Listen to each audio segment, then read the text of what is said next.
taon, no? As a church. At salamat din po, nanay, nandito rin po, no? Nanay ni Brother Lino. Kinukuha na natin yung mga bisita rin natin, yan sila Sister Esther, at yung kanyang katabi, makilala natin. At yung iba pa na papunta pa lamang dito, at saka mamaya ay ipanalangin po natin yung successful ng ating pong anibersaryo. Isa lang to sa isang taon, kaya bigyan na natin yung totong best natin sa Panginoon. No? Ito po ay sa kaluwalhati ng ating Panginoon Diyos. Para sa Diyos natin ginagawa, sabi ng ating tema, it is all because of God's amazing grace. No? Praise the Lord. Tayo po ay patuloy na makinig ng salita ng Diyos, mga awitin, mga testimony, at maging alisto lang po tayo sa ating pong makikinig ng salita ng Diyos. Mahalaga po, ang pinakamahalaga pong bahagi ng ating pagtitipon ay ang makinig ng salita ng Diyos. Sapagkat nandito po ang pinakapagpapala na ibinibigay ng Panginoon. Okay? So tayo po ay muli, binabati ko po lahat, no? Ang ating mga bisita. At sa church, tayo po ay binabati ko rin po ang ating church ng 5 taon ng anibersaryo po natin. So, to God be the glory for the great things He has done. Magandang umaga po sa atin. Okay, salamat po sa 5 taon na bilang isang independent church, biyaya at tulong ng Panginoon, tayo po ay tumitindig sa kanyang salita. Iba sa King James Bible. At salamat po dahil meron din tayo mga bisita, although ngayon iba, baka mamaya pa dumating yung ating mga invite, no? Pag-pray natin, makahabol sila. Kasi mamayang hapon, mas marami po tayo sa barangay. Pray po natin, umabot sila ngayong oras dahil para sa kanila po araw at oras po nito.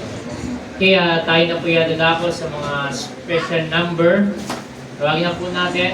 Ay, bago ang lahat, i-recognize po muna natin ating mga bisita, si Ate Maricel Javier at si Ate Esther. Amen. Amen. Salamat po. Sila in-invite ni Sister Lobelia. Salamat po sa Panginoon. Pag-pray natin, makahabol yung ating in-invite. Wala po sila. Nawa ay umilos pa rin ng Panginoon hanggang mamayang hapon. Kung hindi man ngayong umaga, mamayang hapon na din sila. Kaya tayo na po makapakinig ng awitin. Tawagin po natin yung mga bata ng Children Ministry. Sa pangunan ni Sister Laman, dito po tayo, mga bata, sa inyo pong pag-awit para sa Panginoon. And then susundan na po ng group singing, Panginoon, no? Kaya po tayo naka-awit, kaya po merong celebration sa oras nito hanggang mamayang hapon dahil ito po ay sa biyaya po ng Panginoon. Kasi magandang maunawaan natin yung biyaya ng Panginoon kung saan mga bagay na hindi na natin kaya, pero ang Panginoon ang siyang nagbibigay sa atin ng tulong, no? Yung kanyang habag, awa, biyaya, no? Sa bawat sa po sa atin ay ganun na lamang po. Amen? Kaya salamat po sa ating pong choir sa pagbigay ng time. Mayroon pang mamayang hapon, kaya huwag kayong inom ng malamig na. May mamayang hapon pa. At 8 makakatay mamayang hapon. Kaya yan sa atin yung ating mga boses. Ingatan para hindi po tayo mapaos mamayang hapon. Okay, yan po, upo na po tayo ng maayos para po sa paninig po ng salita po ng Panginoon, no? Mahalaga na igalang natin yung salita ng Panginoon. Kaya salamat po sa Panginoon, no? At nakasama po natin ang ating pong tagapagsalita ngayon mula pa po sa Cebu. Okay, last year ay kasama rin po natin siya ng ating guest speaker last year 2024, no? Yung sa evangelism meron pong nagbuwang dalawang nagbuwang evangelism ng umaga, aking pong dalawang kapatid, nag-forward sila nung nag-invite si Evangelist Dax. Biyaya ng Panginoon, no, may bunga. Although may maraming tumanggap, pero siyempre ang Panginoon magdaragdag. Ang ginagawa kasi natin is magtanim. Ang Diyos ang siyang sa paringaani ang maglalagay sa gawain po na ito. We open pray, no, mula ngayon hanggang mamayang hapon ay may kaluluwang maligtas. Ayun ang ating goal. No? Ngayong kaluluwang makakilala po sa Panginoon. Okay, hindi na po natin pakatagalin pa mga bata, please behave at iwasan po ang pag-cellphone, mga adult. Tayo po yung makikinig na po ng setup ng Panginoon. Mula po sa Cebu, Chief Cornerstone Believers Baptist Church. Tawagin po natin ating tagapagsalita, Evangelist Dax Barden. Amen. Amen. Maayong buntag sa inyong tanan. Gandang umaga po sa inyo at una po sa lahat, binabati ko po kayo ng inyong ika-5 taong anibersaryo ng pangangaral ng salita ng Diyos. At napakabuti ng Panginoon, no? That I was so glad na malaman ko na kayo po ay muling magdidiwang.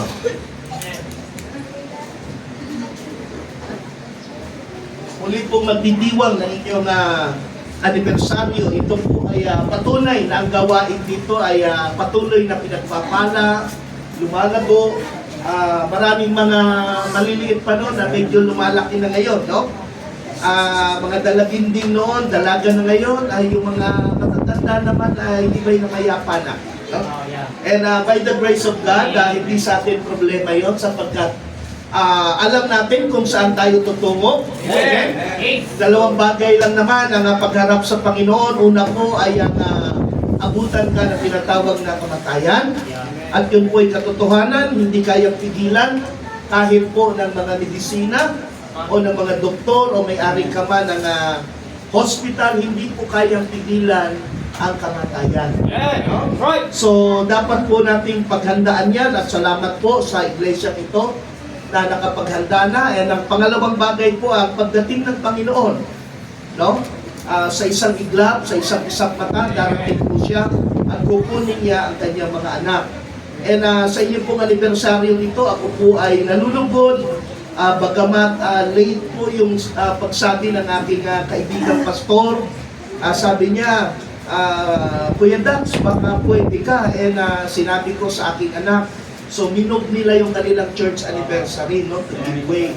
Alam niyo naman, ang inyong pastor ay hindi ko ito mapahindian, no? Alam niya na inaanak din niya yung sa kasal yung aking anak, no? Very close kami ni pastor. Kung alam niyo lang, ang mga pinagdaanan namin, very close kami nito. So, nakakahiya talaga, hindi ako makatanggi dito kung talagang kaya lang at ang Panginoon ang siyang nagpapala sa inyong gawain, no? So, it's been a pleasure na makasama kayo, lalo na meron tayong 2 bisita po sa umaga nito. Okay po, itatouch po natin yan.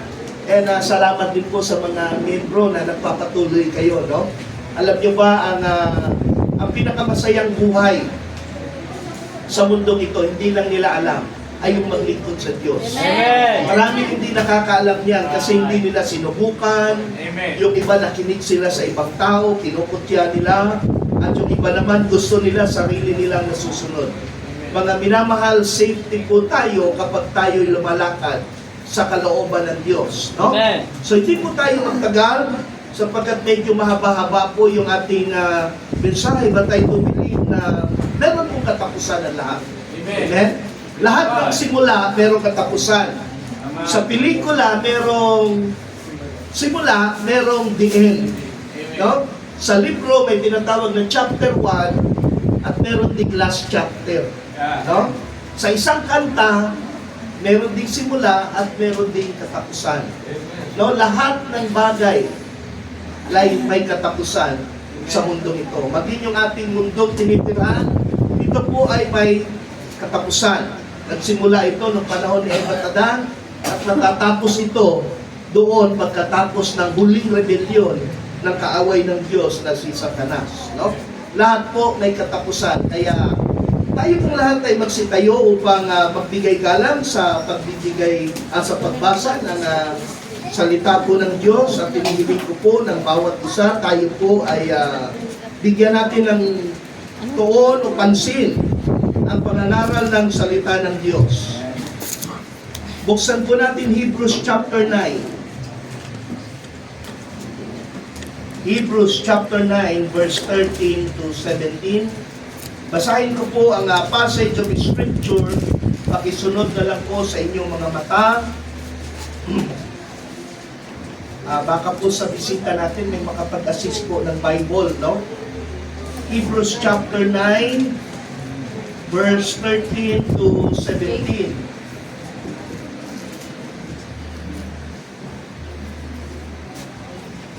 Okay po, nandiyan na po kayo. Hebrews chapter 9, 13 to 17. Nandiyan na po kayo. Say amen. Amen. The Bible says in Hebrews chapter number 9, look at verse 13 to 17, for if the blood of bulls and of goats and the ashes of an heifer sprinkling the unclean sanctify it to the purifying of the flesh. Look at verse number 14. How much more shall the blood of Christ, who through the eternal Spirit offered himself without spot to God, purge your conscience from dead works to serve the living God. Look at verse number 15. And for this cause, he is the mediator of the new covenant, that by means of death, for the redemption of the transgression that were under the first testament, they which are called might receive the promise of eternal inheritance. Look at verse 16. For where a testament is, there must also of necessity be the death of the testator. For the testament is of force after men are dead. Otherwise, it is of no strength at all while the testator liveth. Ladies and gentlemen, beloved in the Lord, this morning, I would like to title the message that I would preach today, The Last Will and Testament of the Lord Jesus Christ. Amen? Amen. Ang huli pong kalooban at testamento ng ating Panginoong Kristo. Let us pray.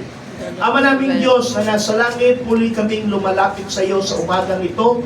Una sa lahat, nagpapasalamat na inyo pong ipinahintulot na magkaroon ng ikalimang anibersaryo dito po sa Faith Baptist Church Marikina under the leadership of my good and beloved friend Pastor Alan Patungan with his family and all the church people na narito po na inyong inilagay. Kami po'y nagpapasalamat na may ganitong gawain, lalong-lalo na meron pong dalawang mahalagang bisita na narito po ngayon upang makinig ng iyong salita, gayon din ang iyong mga anak upang patuloy kami na ma-challenge sa paglilingkod sa inyo, sa pagtupad ng inyong mga kalooban sa aming buhay. Panginoon, sa umagang ito, hinihiling namin ang banal na Espiritu na siyang pumagitna dito po mula sa pulpito hanggang po sa kinuupuan ng lahat ng kapatiran. Panginoon, itinataas ka po namin, wala po kaming magagawa kung wala ka. Hiling po namin, Panginoon, linisin mo ang aming puso, ang aming isipan, maging ang aking sasabihin, Panginoon, na lalabas at mamumutawi sa aking bibig, na nawa ito ay iyong gabayan, at wala pong mga error o mga kamalian na masabi. Dalangin ko sa inyong Panginoon, kayo lamang po ang tunay at buhay na Diyos, na dumirinig ng aming panalangin at nagpapaalam sa bawat pamilya. All this we pray in Jesus' name. Amen. Please be seated. Tayo po lahat ay pwede na po makaupo. Now, sa umagang ito, mga minamahal, alam naman po natin na ito po ay regular practice o common practice po ng bawat tao, lalong-lalo na yung mga mayayaman o yung mga may kaya sa buhay, okay? Na kapag meron pong namamatay, lalo na yung head of the family o yung pinakalolo o yung pinaka-patriarch ng pamilya, kapag nang mamatay, nakaugalian na po ng mga Pilipino na ipatawag yung kanyang mga kamag-anak. At sa pagpapatawag nito ng kanyang mga anak, mahal sa buhay, o ibang kamag-anak, asawa, kapamilya, sila po ay nag-iiwan ng mga pamana. Amen? Kaya nga po, kapag hindi ko alam kung na-experience ninyo ito, pero kung naka-experience kayo na ang lolo ninyo o lola ninyo o magulang ninyo na mayaman ay malapit na mamatay at pinatawag kayo, for sure hindi kayo hindi. Kasi alam natin ang kasunod niyan, no? Meron niyang tinatawag na pamana, no? So yun po yung ating pag-aaralan sa oras na ito, ang pamana po ng ating Panginoong Jesucristo bago po siya umakyat sa langit. Amen? So I hope and pray na tayo po ay makinig. And I do believe with all my heart na meron po tayong makukuha na mga lesson sa ating pag-aaralan ngayong umagang ito. Now, sino po ba ang dapat magpamana? Okay? Unang-una, ang testator. Ano ba ibig sabihin ng testator? Siya po yung nagpapatotoo. Okay? Siya po yung magbibigay ng pamana doon sa kanyang papamanahan. No? Siya yung magpa-finalize, siya yung mag-utilize, siya yung magdi-decide kung magkano tatanggapin, kung magkano mapupunta sa iyo, kung sino hindi makakatanggap. At ang huling mga salita niya, his words, his final words, are very, very important. Kapag yun po ay nasabi na sa abogado at na-type yun ng abogado at napirmahan niya yun, hindi na po pwedeng baliin yun na kahit sino. Kaya nga tinawag siyang last will. Kaya nga tinawag siyang ang huli o katapusang habilin. No? Katapusang habilin. No? Kaya po napaka-importante mga minamahal. No? So ang testator o yung nagpapatotoo, yung nagpapamana, meron po siyang ipapamana. Hindi po siya pwedeng magtawag ng magmamana kung wala siyang ipapamana. Okay? Very simple lang po yun. Hindi magpapatawag ang magpapamana doon sa mga magmamana kung wala siyang ipapamana. No? Kaya yung mga magulang siguro natin, ang mga nangamatay na, hindi tayo pinatawag kasi wala naman silang ipapamana. Siguro maraming utang. Ang hirap naman ipamana ng utang. No? Ewan ko kung nakapagmana kayo ng utang. No? Pero merong mga ganong nangyayari po, ma'am, sir, na merong nagmana ng utang. No? Dahil hindi natapos bayaran sa bangko. So, yung mga anak, yun ang sumalo ng kanilang pagpaka-utang ng kanilang mga magulang. No? So, ganoon din po ang ating Panginoong Jesucristo bilang nagbibigay ng mana, marami po siyang ibinigay sa atin na last will and testament at ito po ay nakarecord sa John chapter 17. Kaya nga po babasahin natin yung John chapter 17 later on, ito po yung huling gabi kung saan inaresto ang ating Panginoong Jesucristo doon sa Garden of Gethsemane. Leader si Judas, kasama niya yung mga sundalo ng mga Roma at dinakip nila ang ating Panginoong Jesucristo doon sa Garden of Gethsemane. But before po siya dinakip, nakausap na po ng ating Panginoon ang Diyos Ama, silang dalawa, nagpe-pray sila samantalang si Peter, James, and John nandoon po natutulog. No?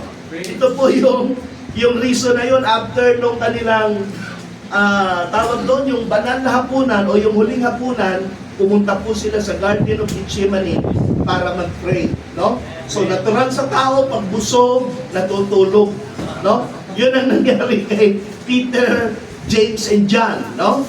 But ang ating Panginoon, siya po ay lumuhod at nanalangin sa Diyos Ama, at doon makikita natin yung passage ng Scripture na kung saan yung kanyang mga pawis na tumutulong mula sa kanyang mga laman, ito po'y pumapatak na katulad ng mga dugo.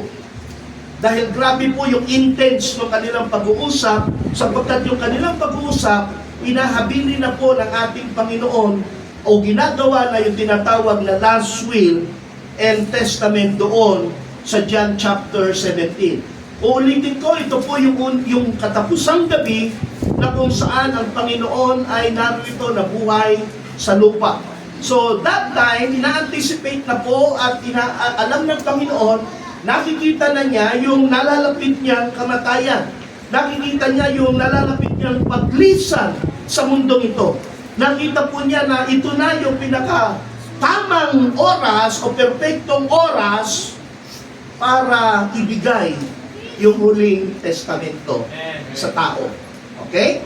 So ito po yan mga minamahal mga kapatid, at yung testamento nito, ano ba yung mga niloloob nito? Ano ba yung mga nasa loob nito, yung mga habilin na nasa loob ng last will and testament? Now ladies and gentlemen, I want you all to go with me.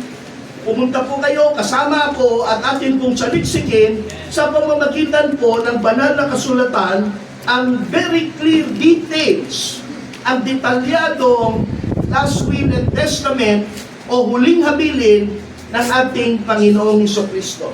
Number 1, ano po ba ang nilalaman ng last will and testament? Buksan po natin John chapter 17, look at verse number 1. John chapter 17, look at verse number 1. Ano po ang sabi dito? Basahin ko po, pakisunod na lang po sa inyong mga mata. Sabi po dito, John 17 verses 1 and 2, "These words spake Jesus, and lifted up his eyes to heaven, and said, Father, the hour is come." Dumating na ang oras. "Glorify thy Son, that thy Son also may glorify thee." Look at this. "As thou hast given him power over flesh," dahil pinagkalooban mo siya ng kapangyarihan sa lahat ng mga laman, "that he should give eternal life to as many as thou hast given him." Na ikaw ay magbigay ng buhay na walang hanggan. Amen? So ang nilalaman pala ng buhay na walang hanggan, una sa lahat, is eternal life. Amen. Amen? Pagka tayo nakaranas ng mana, ang pumapasok sa isip natin pera. Ang pumapasok sa isip natin mga lupa, mga property, building, bahay, o ari-arian. Amen? But this one, ang unang pamana na ibinibigay at inaalok ng ating Panginoong Jesucristo, lalo na po doon sa mga tao na hindi pa nakasulat ang kanyang pangalan sa last will and testament, ito pong buhay na walang hanggan. Okay? Kasi po, sa last will and testament, nakalagay doon yung mga pangalan ng mga magmamana. Amen? Diba? Kapag wala ang iyong pangalan doon sa magmamana, kahit pa anak ka, kahit pa mahal ka sa buhay, kung hindi nakalista ang iyong pangalan, hindi ka po magmamana. Amen? Yun po ang, kaya nga po may kasulatan yun. So hindi po yun pwedeng itampered, hindi po yun pwedeng may bura, wala po kailangan erasure yun, so kailangan ng abogado, maayos niya nga ayusin yun na malinis, walang bahid ng kahit na anong bura, o alternate, o alliterate, o inalter. No, wala pong ganon. So, did you notice, ang sabi ng ating Panginoon sa Revelation chapter 20, verse number 15, that whosoever was not found written in the book of life was cast into the lake of fire. Ito ba'y isang aksidente? No, it's not. Amen. Ang sabi po ng ating Panginoon, ang sino man na hindi matagpuan ang kanyang pangalan sa aklat ng buhay, siya ay tatapon, ibubuli doon sa apoy ng impyerno. Right. Amen. Amen? Kaya nga po napakahalaga ng last will and testament, kailangan makaregister ka dito. Amen. Kailangan makuha mo ito. Kailangan ang pangalan mo ay mailista doon sa langit. Amen. Otherwise, delikado po ang kaluluwa doon sa apoy Amen. ng impyerno. Amen. Amen? So ulitin po natin, ang unang alok ng ating Panginoong Jesucristo, in verse number 2, "As thou hast given him power over all flesh, that he should give eternal life to as many as thou hast given." Praise the Lord. Amen. Mga minamahal, yung buhay na walang hanggan, hindi po yan kayang pantayan ng kahit na anong kayamanan ng sanlibutan. Hindi yan kayang pantayan ng kasikatan, gaano man kakasikat sa mundo. Amen. Hindi yan kayang pantayan ng kung anumang pera o salapi Amen. ng sanlibutan ito. Amen.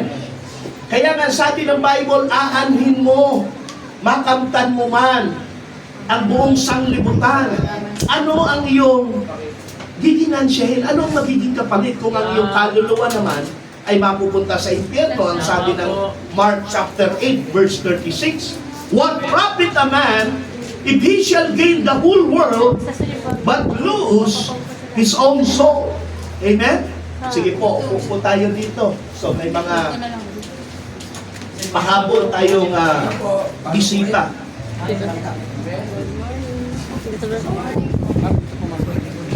Anbil tayo ikaw. May lima sila. Sige po, paupuin muna natin yung ating bisita. Dito po, sa mga kuba.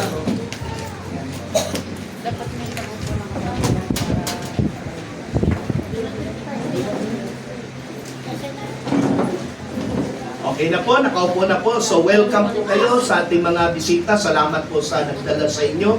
And re-recap po natin ng konti. Anyway, kasi simula lang natin. Okay lang po ba?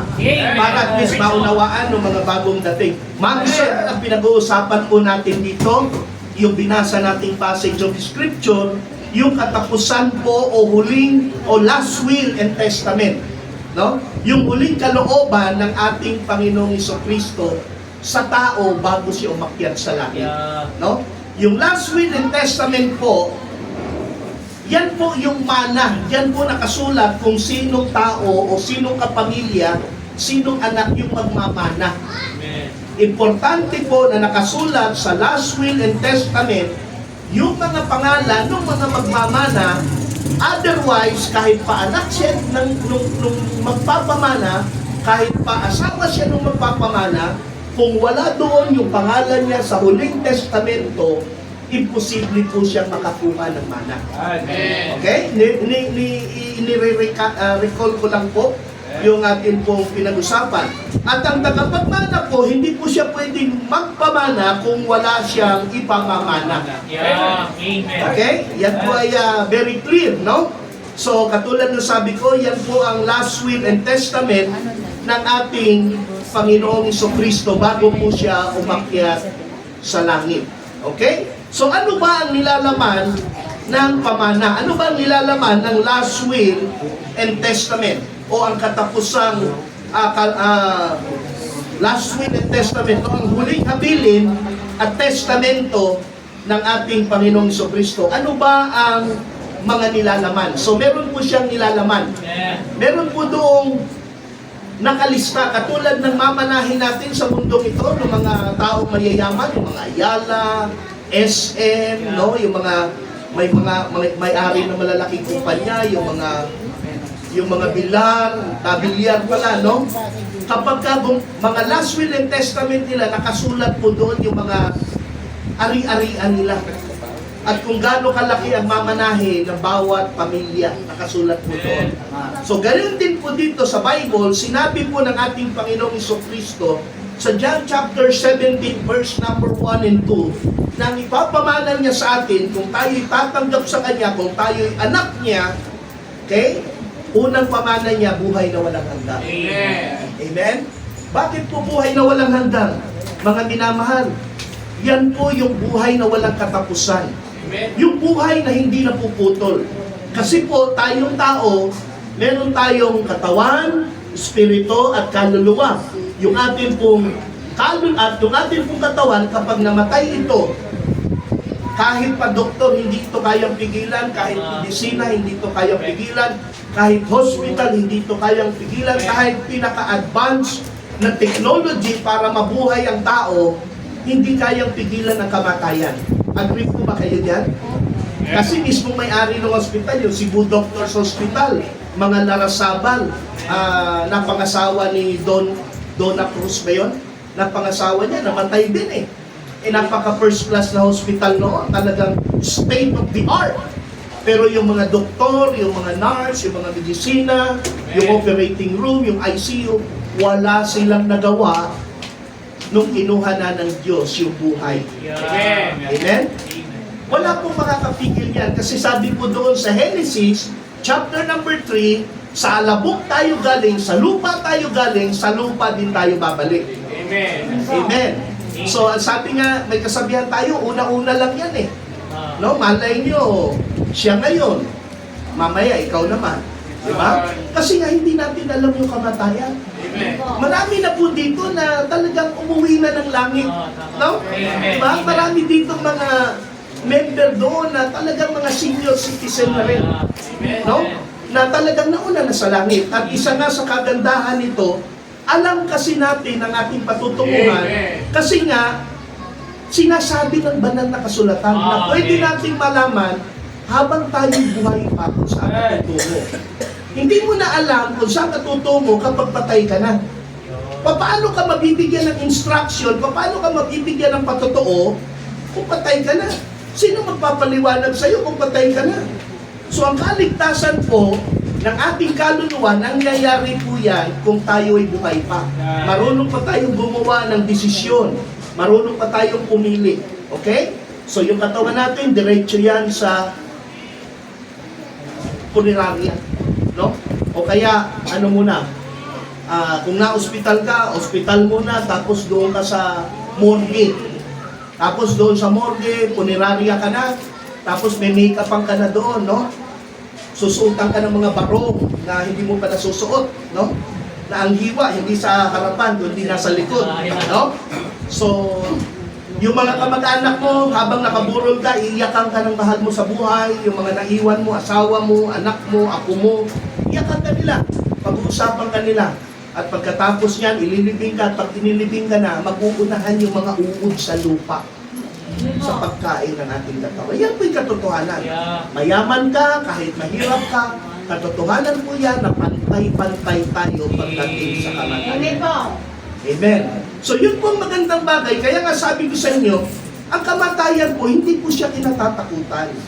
Siya po yung pinaghahandaan. At yung paghahanda, ito pong Bible, ang ibig po sabihin ng Bible, basic instruction before leaving earth. Amen. Ito po yung mga makakakuha ka ng mga pag-aaral, okay? Kung saan ka pupunta, matapos mong iwan ang sanlibutan ito. Ang Bible po, wala po siyang mali, perfecto po siya. Amen. Dahil salita po siya ng Diyos. Ako po ay sinungaling, yung pastor ay sinungaling, tayong lahat ay pwedeng magsinungaling, pero ang Diyos kahit minsan hindi siya pwedeng magsinungaling. Amen. Okay? Kaya nga po, ma'am, sa ating mga bisita, reliable po siya. Makakaasa tayo, ibig sabihin ng reliable, pwede natin asahan ang salita ng Diyos. Amen. Amen? Kasi nga po, ang Diyos po ay totoo. Amen? At pinasulat niya yung kanyang mga disipulo, itong binabasa natin ngayon na San Juan, kasi may nagsasabi dyan, ay, yung mga Baptist kasi hindi naniniwala sa mga santo. Naniniwala po kami. Actually, yung Bible, sinulat ng mga santo yan, San Mateo, San Marcos, San Lucas, San Juan. Kaya wag po kayo maniwala na ang mga Baptist hindi naniniwala sa santo. Pero, hindi lang po kami sumasamba sa santo. Kasi nga po, ang sabi ng Bible, maraming instances dito na si Pedro sinubukang sambahin. Si Juan sinubukan din sambahin. Pero sabi nila, silver and gold have I none. No, huwag mo kong sambahin. Stand up, sabi niya gano'n, rise up and walk. Sabi ni John, nung sinamba rin siya, sabi niya, huwag mo kong sambahin. Tao lang akong katulad mo. Amen? Marami pong instances yan. Isa lamang po ang dapat sambahin, walang iba kundi ang ating Panginoong Kristo. Sabi mo ng Juan chapter 4 verse 24, the God is a spirit, and they that worship Him must worship Him in spirit and in truth. Amen? Para po magkaroon po tayo ng guidance dahil yan po ang sinasabi ng Bible. Okay? So yan po ang nilalaman po ng Last Will and Testament. Sabi dito, ulitin ko sa verse number 2 of John chapter 17, as thou hast given him power over all flesh, that he should give eternal life to as many as thou hast given him. So, ang nilalaman po ng huling testamento o huling habilin ng ating Panginoong Kristo is buhay na walang hanggan. Ulitin ko, tayo, ang pumapasok sa isip natin, pera, salapi, material na bagay, building, bahay, lupain, ang ipapamana sa atin. Pero dito po, Ang ating Panginoon, buhay na walang hanggan. Amen. Yung kayamanan may katapusan yan. Amen. Di ba yung introduction ko kanina, lahat ng bagay sa mundong ito may katapusan. Amen. Tumama ka sa loto, pwede yan maubos. Amen. Yung bahay mo, pwede yang maluma, pwede yang masunog.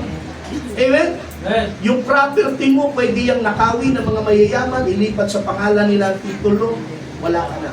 Tama po. Marami tayong ambisyon, marami tayong pangarap, marami tayong ninanais sa buhay. Amen. Amen. Pero pwedeng mawala yan sa isang iglap. Amen. Kapag huminto yung paghinga mo, kahit pag-graduation yun na bukas, pag kinuha ka ng Panginoon, wala ka na. Di ba? Kahit gaano ka pa kayaman at napakarami mong magagandang plano sa buhay, pero mamayang gabi, biglang kinuha ka ng Panginoon, baliwala ang lahat ng pinagpaguran. Hindi po natin lahat yan madadala sa langit o kung saan man tayo pupunta. Hindi mo nga madadala sa sementeryo eh. Hindi mo nga madadala sa kabao mo at taol mo eh. Nakikita po ninyo yung katotohanan na sinasabi ng Bible. Hindi ko po sinasabing hindi mahalaga ang maghanap ng pera. Hindi ko rin sinasabi na hindi mahalaga ang magkaroon ng mga kayamanan. Ang masama po, nagkamal tayo ng mga limpak-limpak na salapi. Amen? Nakaangking tayo ng mga pera, titulo, o kasikatan sa mundong ito. Pero, yung ating kaluluwa naman mapupunta sa impyerno. Yun po ang mali. Amen? Kaya nga po, makinig po kayong mabuti dito sa Last Will and Testament na ang unang alok ng Panginoon is ang buhay na walang katapusan. Pag sinabing buhay na walang katapusan, mga minamahal mga kapatid, it will not end. Yeah. Hindi ka na magkakasakit, hindi ka na mamamatay, hindi ka na magkakaproblema. Yun ang mangyayari sa ating kaluluwa. Amen. Dahil nga po, pag namatay ang isang tao, meron siyang dalawang bagay na pupuntahan, isang pataas, isang pababa. Yung pataas langit, yung pababa impyerno. Amen? Kapag hindi po kayo nasama sa last will and testament ng Panginoon, diretso po ang punta doon sa impyerno. Kaya nga ulitin ko, sabi ng Bible, ang sino man na hindi matagpuan ang kanyang pangalan sa aklat ng buhay ay ibubulit at itatapon doon sa lawang apoy ng impyerno. Ang sino man hindi matagpuan ang kanyang pangalan. So paano po tayo makakasiguro na matatagpuan yung pangalan natin sa Bible? Kailangan po natin maging anak ng Diyos. Ang sabi ng John 1:12, but as many as receive Him, to them gave He power to become sons of God. Sa lahat ng sa Kanya itatanggap, sa lahat ng sa Kanya ay mananampalataya, sa lahat ng sa Kanya ay tatanggapin siya bilang Panginoon, tagapagligtas, magiging anak siya ng Diyos. Amen. Sa amin po mga bisita, kapag anak ka na ng Diyos, sigurado ako papunta ka ng langit. Amen? Amen. Sapagkat yun po ang pangako niya. Hindi po yan pangako ng Faith Baptist Church. Ang pangako po ng Panginoon, yun lamang po ang tinuturo ng Faith Baptist Church. Walang labis, walang kulang. Amen? So unang alok o unang inaalok ko nakalagay doon sa Huling Testamento is buhay na walang hanggan. Now, makinig po tayo mga bisita at mga pinamahal. Wala pong rehilyon, walang anumang sekta o denominasyon o grupo sa mundong ito na kayang mag-alok ng buhay na walang hanggan. Wala po. Right. Richard. Kahit sino pong sekta, kahit na sinong grupo, walang kakayahang mag-alok ng buhay na walang hanggan. Amen. Isa pong ebidensya, tingnan po ninyo, napakarami po nating relihiyon, 3,000 mahigit ang nakaregistered sa buong mundo. Okay? Sino pong relihiyon ang nagtuturo na kapag umanib kayo sa kanila, meron kayong buhay na walang hanggan? Wala. Sasabihin pa sa inyo. O kaya tanungin na lang ninyo, kapag ako ba ay umanib sa inyong sekta, o sa samahan, o sa grupo, o sa relihiyon, ako po ba ay makakapunta na ng langit? Sasabihin nila, ay hindi, walang makakasiguro niya. Galing yan mismo sa mga leader. Richard. Amen? Galing yan mismo sa mga leader. And isang patunay dyan, lahat po na nagtayo ng relihiyon, sikat na pangalan, Buddha, o Muhammad, o Soriano, o Iglesia ni Cristo, Manalo, you name them all, pangalanan nyo na lahat. Amen. Founder ng Buddhism, founder ng Hinduism, ng Taoism. Tingnan po ninyo lahat, namatay sila na hindi bumangon mula sa mga katawan. Right. Amen. Amen. Amen. Iisa lamang po ang nagtayo ng isang samahan na namatay, inilibing at nabuhay pagkatapos ng tatlong araw. Ang Amen. Panginoong Jesucristo. Amen. Now, isa pong katanungan. Halimbawa po, may hinahanap kayong isang lugar. May hinahanap kayong isang lugar. At sa lugar na yon, may dala kayong Waze o Google Map. Pero ang problema, naubusan kayo ng load. Amen. Amen. Ngayon, napunta kayo doon sa isang lugar, sa isang crossroad, na napakaraming daan. May daan dito, may daan doon, may daan din may daan doon, diyan. Amen. Merong 6 na daan. Siguro may bagong daan, may dating daan, no? Amen. Lahat ng daan nandoon na, malawak na daan, nakipot na daan. Pero ang problema, nalito ka kasi wala kang load yung Waze mo Tama. o yung Google mo. So ano gagawin mo? So maghahanap ka ng mapapagtanungan kayo naman. Siyempre maghahanap kayo ng mapapagtanungan. Hindi nalilito ka na nga, hindi mo na nga alam eh.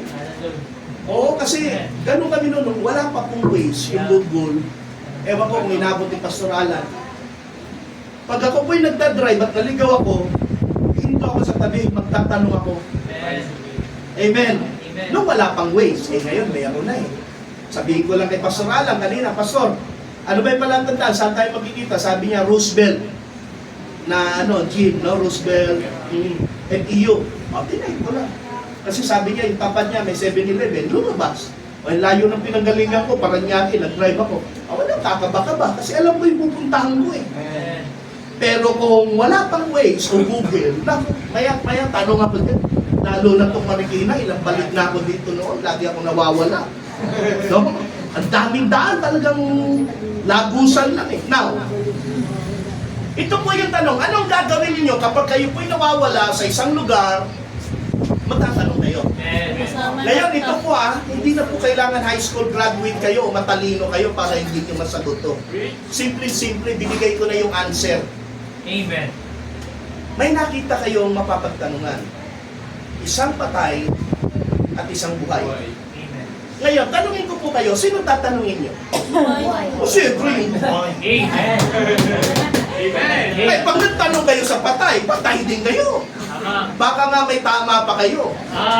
Di ba? Bakit ka papasok sa relihiyon na ang alam mo, yung kanilang leader na matay, hindi naman nabuhay? Yeah. Simple lang po yan. Simple lang po. Simple-simple yan. Ang puntahan po natin, pagtanungan natin, although siya namatay, inilibing, pero muling nabuhay. Amen. Amen? Sino po yun? Panginoong Jesucristo. Amen. Huwag po kayong maniwala sa kwento, Pastor Alan, Brother Dax, hindi po na ako maniniwala sa inyo sa sinasabi niyong langit kasi wala pang, hindi ka pa namamatay, hindi mo pa nakita yung lugar na yun at bumalik ka dito at sinabing mayroong langit at lupa. Wala pang patay na tao na muling bumangon at sinabing totoo may langit at lupa.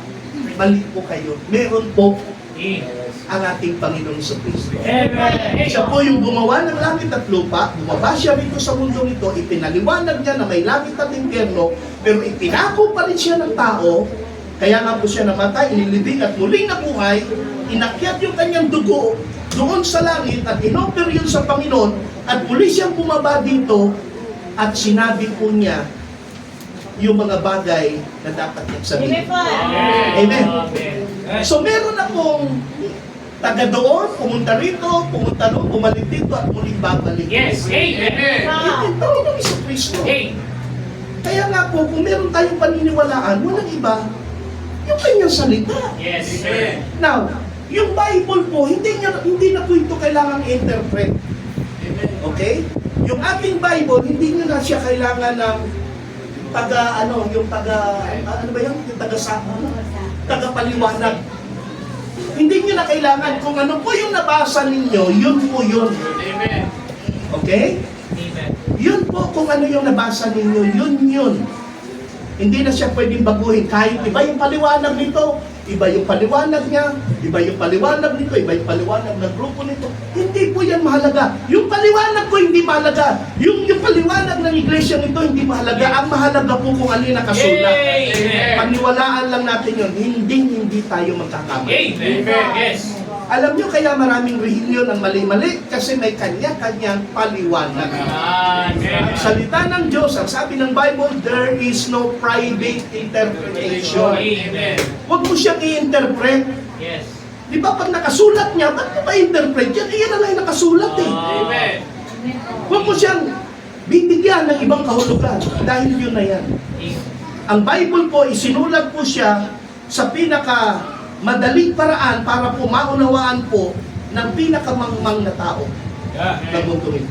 Okay? So buhay na walang hanggan, yung unang alok ng ating Panginoong Heso Kristo at hindi ito kayang ibigay ng anumang sekta. Pangalawa po, sa John chapter 17, ano ba ang nilalaman nung tinatawag na last will and testament? John chapter 17, look at verse number 8. Pinig po kayo ha. Ito ang pangalawang nilalaman pagkatapos ng buhay na walang hanggan.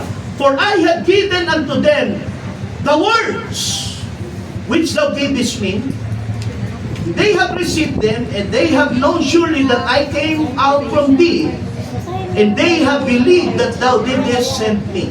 Now, sabi ng Panginoong Jesucristo, ibinigay ko sa kanila ang mga salita na inyong ibinigay sa akin. Sabi niya sa Diyos Ama, ibinigay ko na sa kanila ang iyong mga salita na ibinigay mo sa akin. At kanila itong tinanggap. Amen? Yun ang sabi ng Panginoong Jesucristo, yung pangalawang bagay na napapaloob doon sa last will and testament is yung Bible. Amen. Ito salita ng Panginoon to eh. Hindi mo makikita yung salita ng Panginoon sa rosaryo, sa novena, sa pabasa, sa watchtower. Hindi mo siya makikita sa dyaryo o sa mga libro na nandoon sa mga museum o kung ano-ano dyan. No? Makikita mo siya dito mismo sa Bible. Amen. Alam nyo ba na simula nung mauso yung pagsusulat ng libro,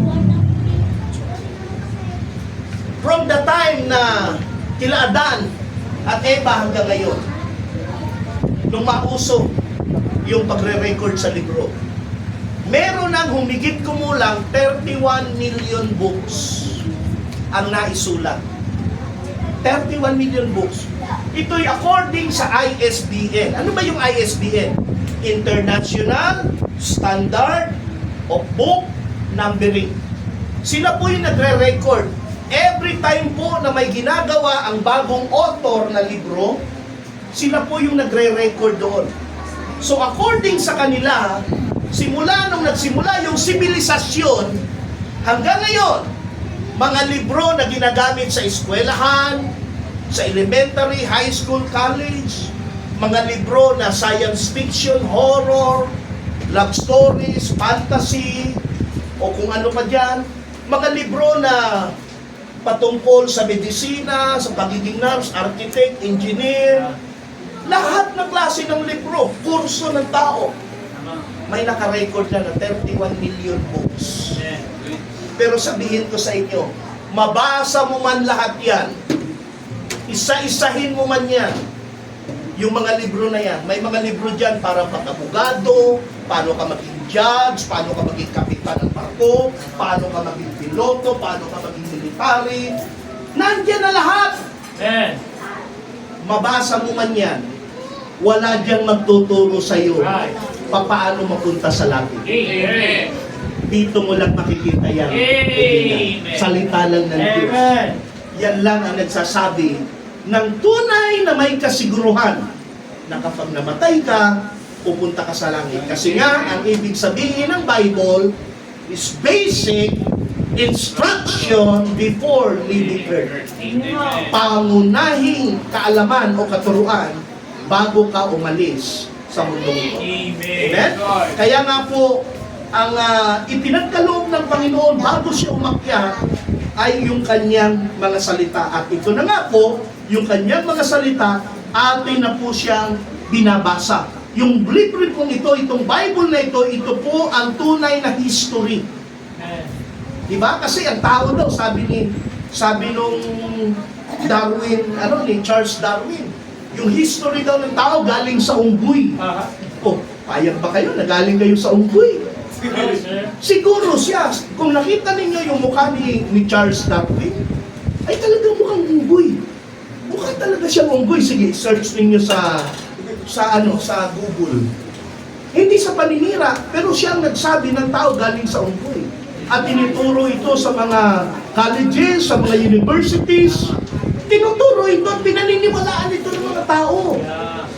Hindi po tayo pwedeng maniwala sa isang bagay na kontra sa turo ng ating Diyos.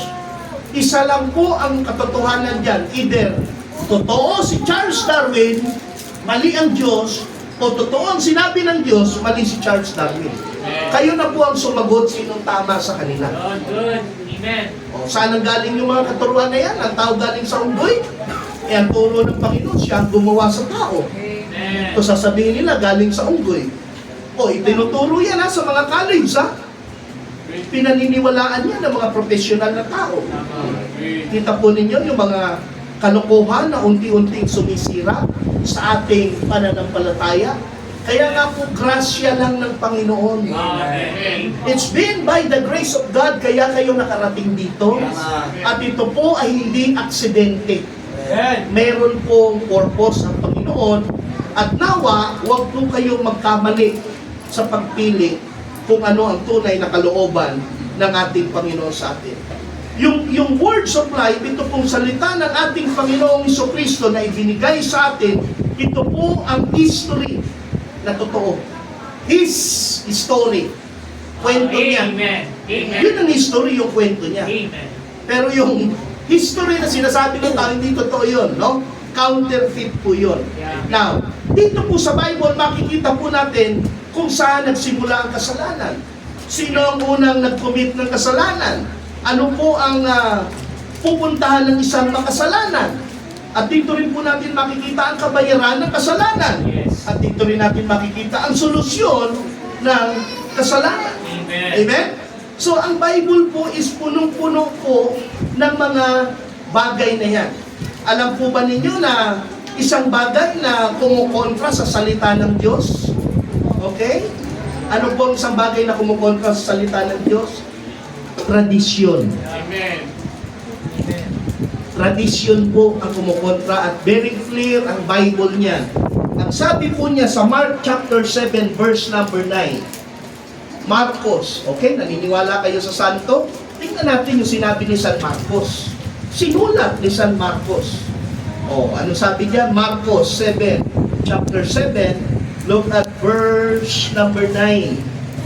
Ang sabi dito ng Bible, and he said unto them, full well, you reject the commandment of God, that you may keep your own tradition. Amen. Pinagagalitan ni Jesus Christ yung mga Pariseo, yung mga pangulong pare, yung mga matatalinong tao.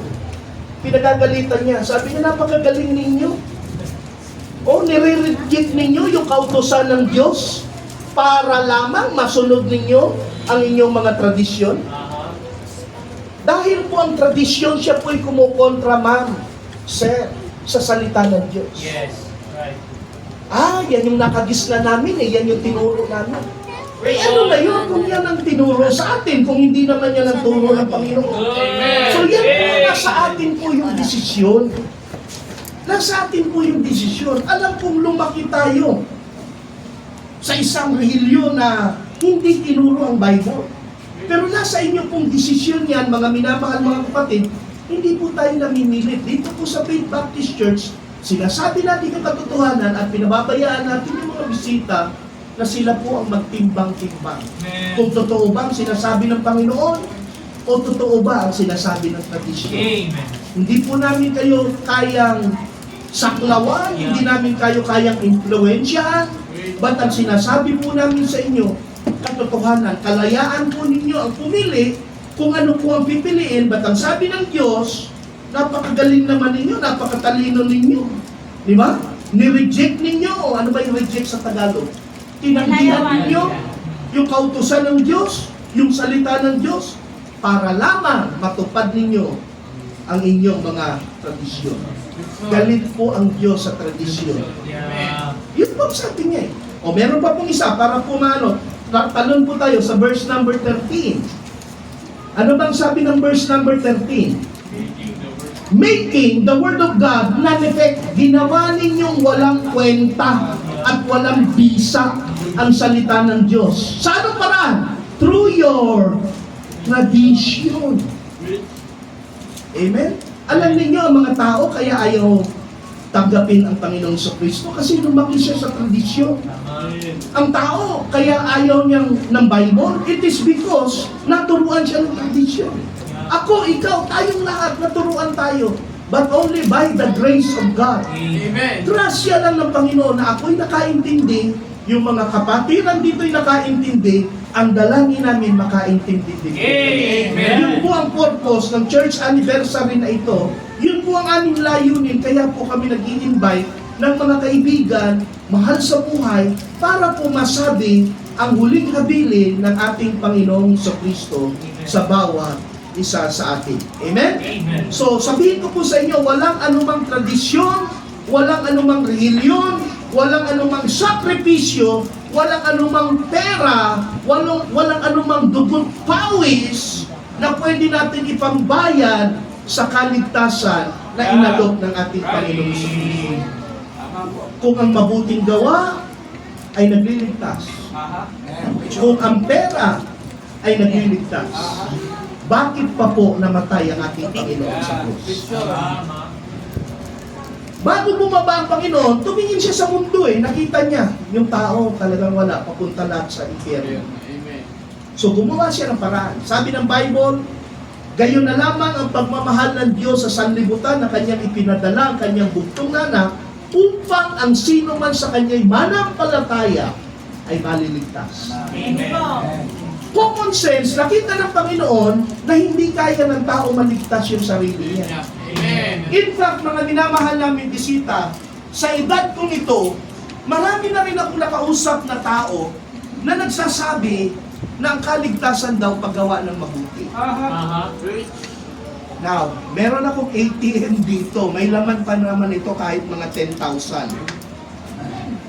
Kaya ko po itong withdrawin at ibibigay ko sa inyo sa harap ng mga kapatiran. Wow. Kung meron man lang isang tao makakapagpatunay sa akin ngayon, galing sa Bible ha, na ang kaligtasan paggawa ng mabuti. Ako. Bibigay ko po yan. Hindi pa ako nagbibiro. Wala po sa Bible yan na gumawa ka ng mabuti para maligtas. Amen. Yan po'y tradisyon. Now, hindi po masamang gumawa ng mabuti. Napakaganda ang gumawa ng mabuti. Amen. Pero hindi natin siya pwedeng ipagmalaki kapalit ng ginawa ng Panginoon. Bayad na po, ma'am, yung ginawa ng Panginoon. Kaya sabi niya doon sa cross, it is finished! Bayad na, pinayaran na. Huwag na tayong magsikap na bayaran ito. Hindi natin ito mababayaran. Yes. Amen. Hindi natin ito mababayaran. Hindi natin kayang pantayan yung ginawa ni Jesus Christ ako. Hindi kaya. Amen. At huwag din natin ito palitan. Tama. Yung kanyang dugo, huwag natin ito palitan ng bautismo, church membership, religion, tradisyon, ribulto, huwag natin gawin. Sampal po sa kanya yun. Tama. Amen? Sampal po sa ating Panginoong Kristo kapag pinilit nating pantayan yung ginawa niya sa krus. Amen. Ginawa niya yun dahil sa pagmamahal niya sa atin, dahil nakita niya hindi natin kayang makabot ng langit. Kaya, huwag po natin kontrahin. Yun po ang paraan niya. Amen. Kaya nga po yung mga nakakaanggi ng kaligtasan, yung mga nililigtas, is yung mga taong nagpapakumbaba. Yeah. Yung mga hindi nagliligtas, yun yung mga matataas, mga palalo. Yun yung mga nagsasabing, ito na yung aking tinagis ng liwanag, dito na ako mamamatay. Patay ka talaga dyan, maniwala kayo ng minamahal. Tama po. Maniwala kayo, patay talaga kayo dyan. Kayo mismo magbabayad ng inyong kasalanan sa apoy ng impyerno. Kaya nga po, nagpadala ang Panginoon ng kanyang salita. Nilalaman ito ng kanyang salita, ng kanyang last will and testament. Amen? Siya po ang naging tagapamagitan. Siya po ang naging mediator. Kaya ang sabi ng 1 Timothy chapter number 2, verse number 5. 1 Timothy chapter number 2, verse number 5. For there is one God and one mediator between God and man, the man, Christ Jesus. Merong isang Diyos, sabi ng Bible, mga minamahal, at merong isang tagapamagitan sa Diyos at sa tao. Walang iba kundi ang ating Panginoon Amen. Kristo. Wow. Praise God. Amen. Gusto mo mapunta ng langit? Gusto mo mapalapit sa Diyos? Gusto mo magkaroon ng relasyon sa Diyos?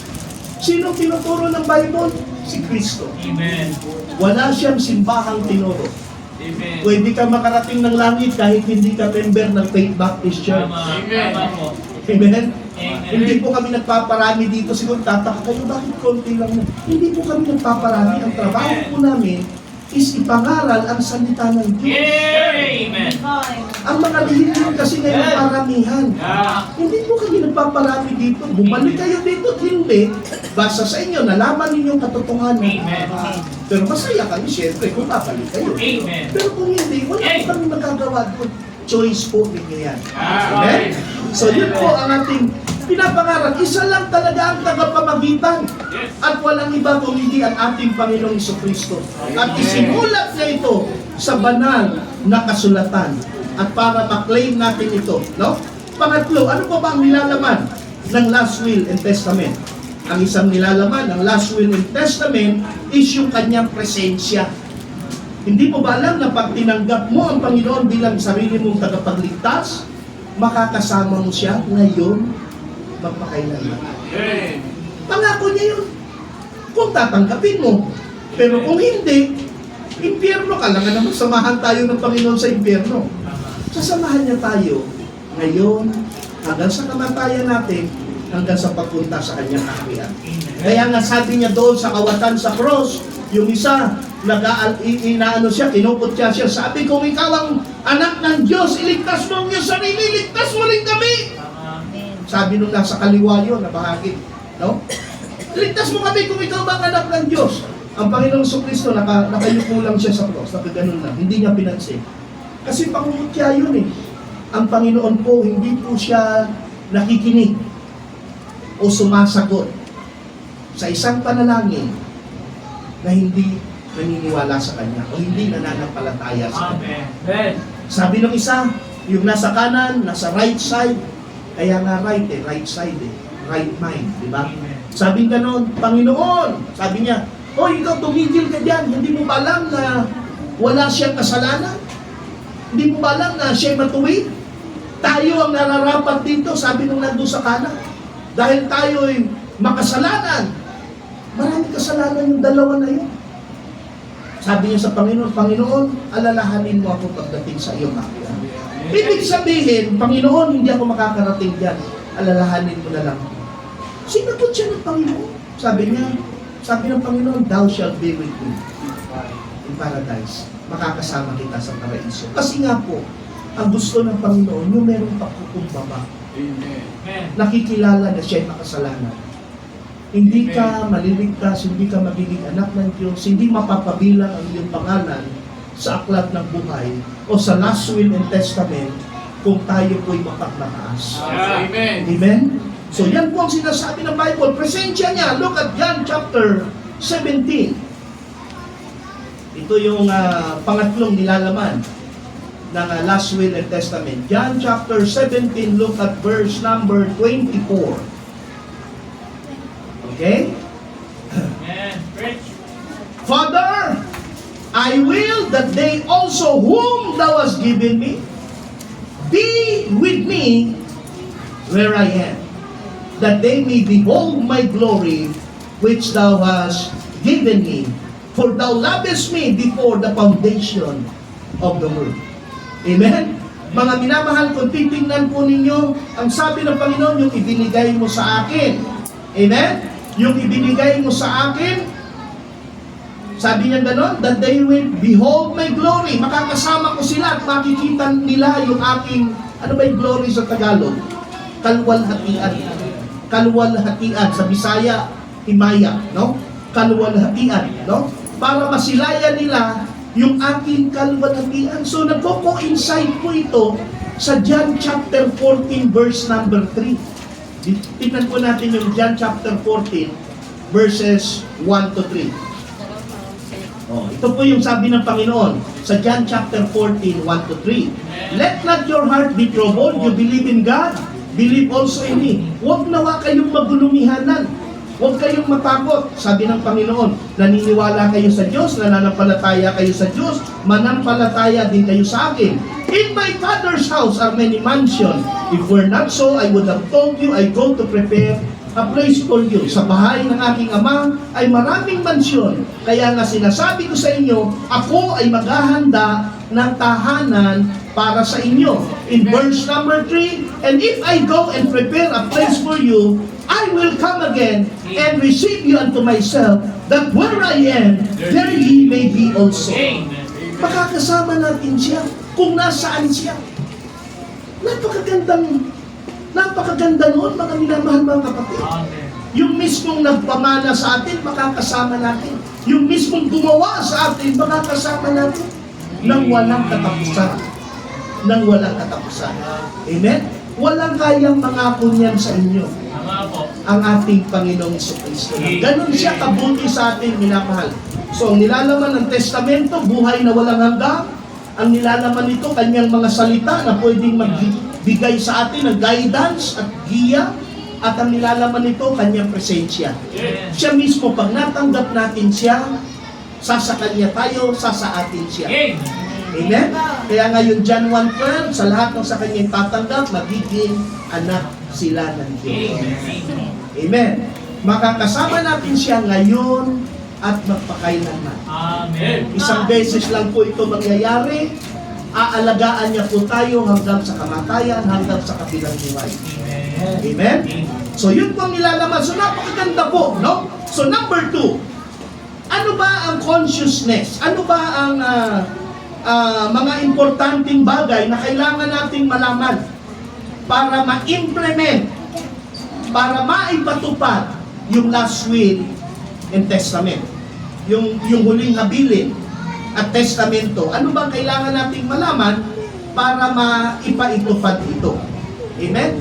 Una nating malaman, dapat yung nagpapatupad nito, kailangan dumaan muna sa kamatayan. Diba? Yung ating lolo, yung aking lola, actually, may nangyari sa akin yung aking papa. Nung namatay yung aking papa, meron siyang ginawang last will and testament. No? But just to make the story short, no? Ang problema, walang pirma yung papa ko. Wala siyang pirma. Meron siyang madrasta. Ako pa lang may madrasta. Kasi naghiwalay sila nung mother ko, nung ako ay 7 taong gulang pa lang. No? Laking blooming tree po ako, laking tundo, Maynila. Kaya magaling ako mag-Tagalog, pero na-Bisaya na lang. Kasi yung mama ko, Bisaya talaga, Cebuano. Pero yung papa ko, Tagalog. Bulacan. So, ganun po ang nangyari. Nung maghiwalay sila ng aking magulang, nag-asawa po ulit siya ng batang-batang babae. No? Pinag-aral niya. So, yung edad parang matanda ata siya ng mga 15 years o 20 years. So pinag-aral niya na college, nakatapos, no? But mataas kasi yung posisyon ng papa ko sa gobyerno during the time ni tawag nito, ni Pinoy. Ni Cory no Aquino. So mataas yung posisyon niya hanggang sa yung pumalit hanggang kay So hanggang sa nung namatay siya, no? Nung 2013, namatay siya nung birthday ko, 2013. But to make the story short, may problema. Meron akong madrasta, meron din silang ampon kasi hindi siya nagkaanak doon sa asawa niya na pangalawa, no? Kasi yung babae parang may diferensya. So hindi sila nagkaanak. So madrasta ko tsaka yung kinakapatid ko, no? Yun ang namahala sa Kaya lang merong last will and testament nga. Kaya lang yung last will and testament, yung ari-arian ng papa ko, pati yung pera niya, walang pirma. So yun ang napakalaking problema. So ang advice ng abogado, mag-usap na lang kayo. Mag-usap na lang kayo. Dahil hindi siya pwede magpatupad niyan hanggat walang pirma. So ganoon din, no? Namatay yung aking papa pero hindi na pirmahan. Pero kaiba ang ating Panginoong Jesucristo. No? Napirmahan na niya ang lahat ng bagay bago siya pumunta sa Diyos Ama. No? Kaya take effect yung salita ng Diyos. So ano bang kailangan malaman natin? We must know that the last will and testament, hindi siya valid habang buhay pa yung tagapagmana. Yung papa ko, although may mga pangalan na, pero dahil walang pirma, ay wala palang mga pangalan na namin, wala mga pirma. Although nakalinya na dyan yung kanyang ari-arian, pero hindi yung mapatupad nung buhay pa siya. So ipinatupad lang niya yun nung namatay siya, yung kamatayan niya biglaan. So hindi na papirmahan. So yun po yung naging problema. Ganon din po sa totoong buhay. No? Hindi lang sa akin, maging sa ibang tao, importante po yung pirma. No? Importante malaman natin kung ano yung mga nakasaad doon. Siguro meron din kayong magulang na malapit na mamatay o lolo't lola. Pero sabihin ko po sa inyo, hindi nyo pwedeng manahin yung ipamamana nila mentras buhay pa sila. Amen. Di ba, ibinibigay, pinatatawag habang buhay pa sila at sinasabi ito, mamanahin mo at magiging take effect lang ito, magkakaroon lang ito ng effectivity kapag namatay na sila. Yeah. Pwede na ninyong paghatian, pwede mo nang ibenta, pwede mo nang ipagpatuloy, di ba? Pero habang buhay, hindi pa po siya epektibo. Ganun po yung nangyari sa ating Panginoong Jesucristo, Hebrews chapter 9, verse 15. Okay? Hebrews chapter 9, look at verse number 15. So bear with me po, no? Bear with me. At total, minsan lang ito mangyari, no? Sabi ng Hebrews chapter 9, verse 15, and for this cause, He is the mediator of the New Testament, that by the means of death, for the redemption of the transgression that were under the first testament, which are called, might receive the promise of inheritance. At siya nga ang tagapamagitan sa bagong testamento sa pamamagitan ng kamatayan para sa katubsanan o katubusan ng mga makasalanan na nasa ilalim ng unang testamento para sila ay makatanggap ng pangako ng walang katapusang mana. Look at verse number 16. For where a testament is, there must also of necessity be the death of the testator. Kung saan merong testamento, kinakailangan, it's a must, kinakailangan na mamatay yung magpapamana. Sa verse number 17, for a testament is of force after men are dead. Otherwise, it is of no strength at all while the testator liveth. Diba? Sabi dito, ang testamento daw ay pinatutupad kapag ka namatay na ang nagpapamana. Kung hindi pa ito patay, wala itong lakas, wala itong pangil, wala itong bisa habang ang tagapagmana ay buhay pa. Yeah. Amen. Kaya nga po si Jesus Christ kailangan talaga niyang mamatay. Amen. At kailangan niyang sabihin, it is finished. Amen. Amen? Kailangan niya sabihin yun. Kailangan niyang inibing. Amen? At pagkalipas ng 3 araw, muli siyang nabuhay. Amen? Kasi po, kung hindi namatay ang ating Panginoong Jesucristo, hindi totoo yung mga magiging pangako niya. Amen? Kaya yung lahat ng pangako niya, matutupad po ito at totoo po ito dahil dumaan siya sa tinatawag na kamatayan. Amen. Amen? Ang maganda. Maganda ang layunin ng ating Panginoon. Yeah. Maganda ang layunin bakit tayo may Bible. Maganda ang layunin bakit po tayo nandito, mga minamahal mga kapatid. Amen? Kasi nga, kung nung hindi pa namamatay yung ating Panginoong Jesucristo, yung mga handog sa Old Testament, yung mga sakripisyo, hindi ito nakakapag-alis ng ating kasalanan. Hindi nakakapag-alis ng kasalanan yung pag-aalay ng mga tao. Sabi rin ng Hebrews chapter 10, verse 8. Basa talaga tayo kasi itong sinasabi ko sa inyo, kinig po kayo. Hindi ko po ito opinion. Amen. Kailangan ko pong basahin kung ano yung sinasabi ng Bible. Para patunayan sa inyo na hindi ko po ito gawa-gawa. Yeah. Ito po'y sabi ng Panginoon. Amen. Okay? Ako lamang po'y nagbabasa at nagpapatotoo sa inyo sa sinasabi ng salita ng Diyos. Kaya nga po gusto namin mabasa ninyo sa inyong Bible para makita ninyo yung pangako ng Panginoon sa bawat isa sa atin. Okay? Tingnan po ninyo yung Hebrews chapter 10, verse number 8. Ito po ay napakaganda. No? Above, when he said, sacrifice and offering, and burnt offering, and offering for sin, thou wouldest not, neither had pleasure therein, which are offered by the law. Ang sabi po ng ating Panginoong Jesucristo, o sabi ng Bible, yun daw mga handog, yung mga offering ng mga sinusunog, hindi daw siya nakakapag-alis ng kasalanan, wala daw siyang kaligayahan doon. Amen? Pero sa verse number 10, tanong po tayo, sa verse number 10, by the which will we are sanctified through the offering of the body of Jesus Christ once and for all. Amen. Ang ating Panginoong Jesucristo, inoffer niya yung kanyang katawan isang beses lang Yeah. para sa lahat. Amen. Tingnan niyo yung verse number 11. Okay? And every priest, bawat pari, standeth daily na nakatayo, halos araw-araw, ministering, naglilingkod, and offering, nagbibigay ng handog. Oftentimes, ng maraming beses, the same sacrifice, na paulit-ulit na sakripisyo. Anong sabi dito? Which can never take away sin. Amen. Praise God.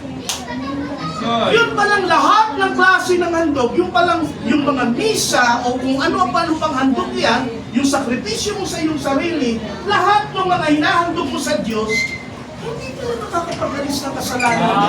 Anong makakapag-alis ng kasalanan? Yung handog na inilagay doon sa cross ng Kalbaryo, ang katawan, ang dugo, ang buhay ng ating Panginoon. Amen. Hindi ka na makakapag-alis ng kasalanan. Yun ay kung tatanggapin po natin. Amen. Pero malalaki na po tayo, pwede tayong tumanggi, pwede din natin tanggapin, nasa sa inyo po yun. Amen? Ito pong amin ay ipinapaliwanag namin ang banal na salita ng Diyos o ano ang kanyang mensahe para po mapabilang yung inyong pangalan sa last will and testament. Amen? So napaka-importante po mga minamahal, no? Wala talagang kautusan na kayang iligtas tayo. Grasya lang. It's God's amazing grace. Ephesians chapter 2 verse number 8. Ano ang makakapagligtas sa atin? Grasya. Yung ginawa ni Kristo, grasya yun. Hindi natin deserve yun. Makasalanan tayo. Ang deserve natin, impyerno. Deserve natin, parusahan tayo. Deserve natin doon sa apoy ng impyerno. Pero ang Panginoon, dahil sa kanyang pagmamahal, ibinigay niya yung grasya. Ibig sabihin ng grasya, hindi ka karapat-dapat, pero nakuha mo. At makukuha mo lang yung grasya na yan kung siya ay tatanggapin mo. Ephesians chapter 2 verse number 8 and 9, for by grace are ye saved through faith. It is not of yourself. It is a gift of God. Yung gift, grasya yun. Walang bayad. Yung kaligtasan, yung pagpunta ng langit, yung kapatawaran ng ating mga kasalanan po, mga mahal naming bisita, wala pong bayad yan. Kahit piso, kahit 5, libre po na ibinigay ng Diyos na ang inamin naway maantindi ninyo. Amen? Sa pamamagitan po ng grasya ng Diyos. Amen? Hindi po yan pera, hindi yan salapi, hindi yan membership, yan po ay grasya ng Diyos. Ibinuhos niya ang kanyang dugo, ibinigay niya ang kanyang buhay para sa iyo at sa atin. Amen? So yan po mga minamahal. And then, ano pa ba ang dapat mangyari para mapatupad yung last will and testament? Okay? We must know that the testator, yung nagpapamana, kailangan meron po siyang piliin ng mga tao para maging witness. Dito po, para legal procedure. Yung sa papa ko po, witness sana yung mga kapatid niya na mga mas bata sa kanya. Witness yung abogado niya. At meron pang isang witness na, pero hindi na pwede mag-witness dahil namatay. Pero nga problema, wala nang pirma eh, kaya hindi na patupad. No? So dito po tayo sa pangyayaring ito. Kailangan po yung tigpamana, meron po siyang mga witness. Hindi lang witness, witnesses.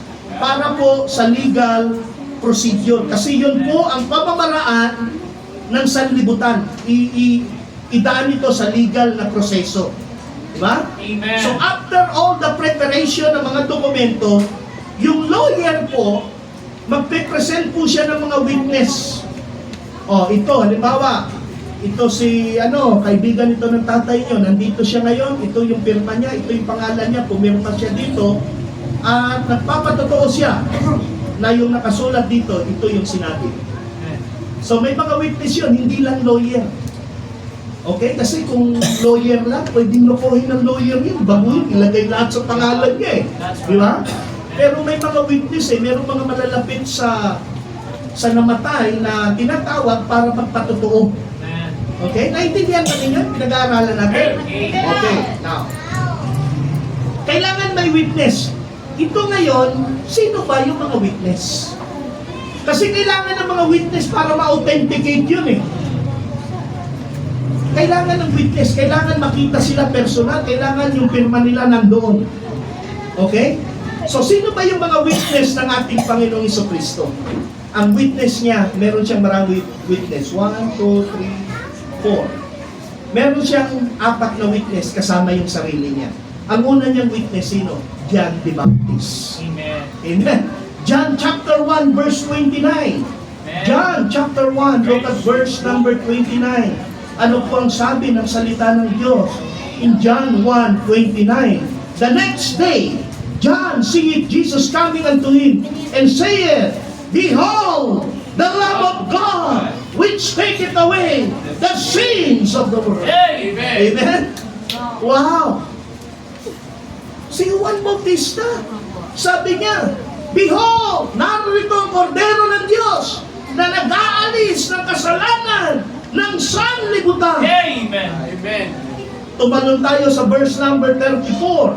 Ito na ang sabi niya, And I saw and bear record Yes. that this is the Son of God. Yes. Sabi ni John, at nakita ko at witness ako Yes. na siya ay anak ng Diyos. Amen. Praise. Epektibo. Nandito lahat. Alam niyo ba kung ano ang last will and testament ng Panginoon? Tingin kayo sa akin. Ang last will and testament ng Panginoon is ito. Amen. Yung ating Bible. Amen. Hindi po ito pwedeng baguhin, kaya yung mga bagong modern version na hindi yan Yes. pwede. Yeah. Tama po. Disqualified yan. Yes. Amen. Amen.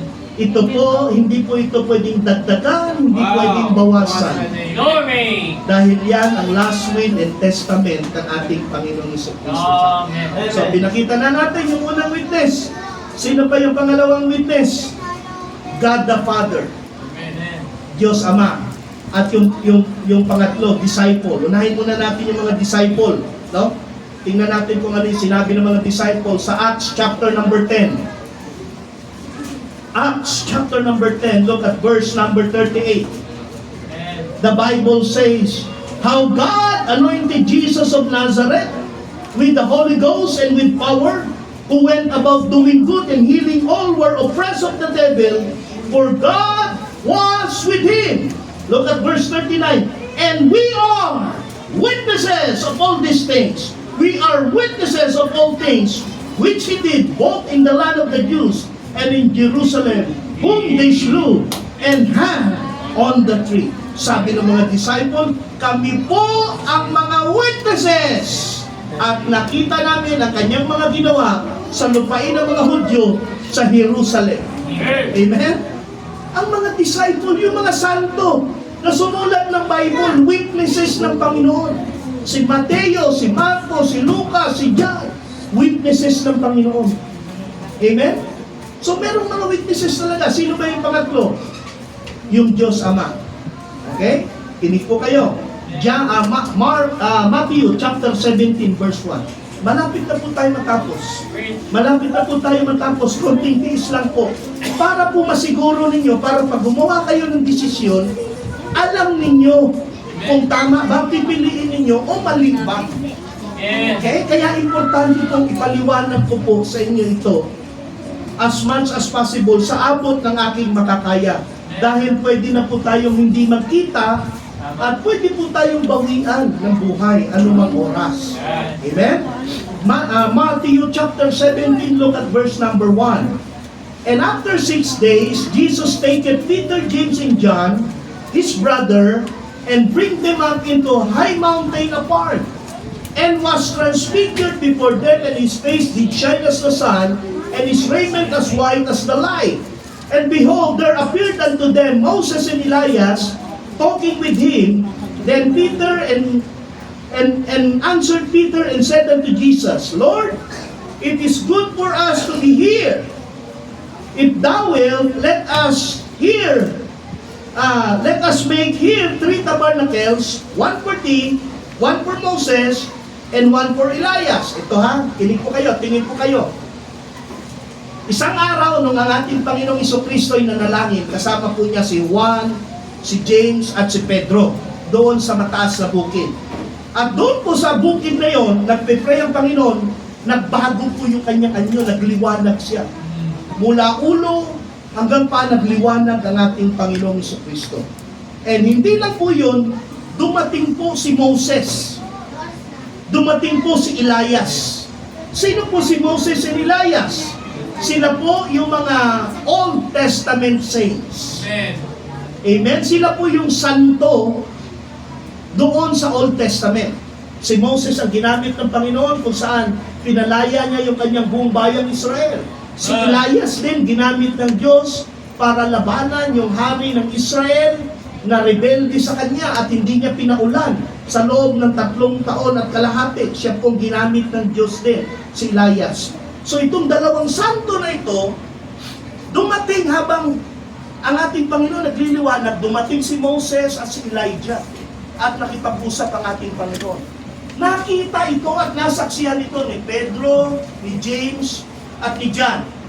Kaya sabi ni Pedro, alam niyo naman si Pedro, very aggressive eh. Sabi ni Pedro, Lord, total, nandito na rin lang naman kami.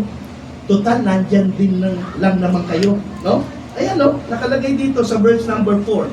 Lord, mas mabuti nandito kami. Kung loloobin mo, let us make here 3 tabernacles, one for you, one for Moses, and one for Elias. Ang sabi, kinig kayo, Panginoon, buti nandito na rin kami. Ganito na lang gawin natin. Gagawa kami ng 3 kapilya.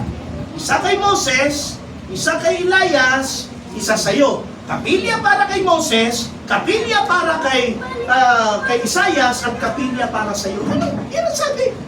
Sige, basahin ninyo. Tabernacle eh, di ba? Yan ang sabi, gawa ng mga kapilya. Pero anong sagot?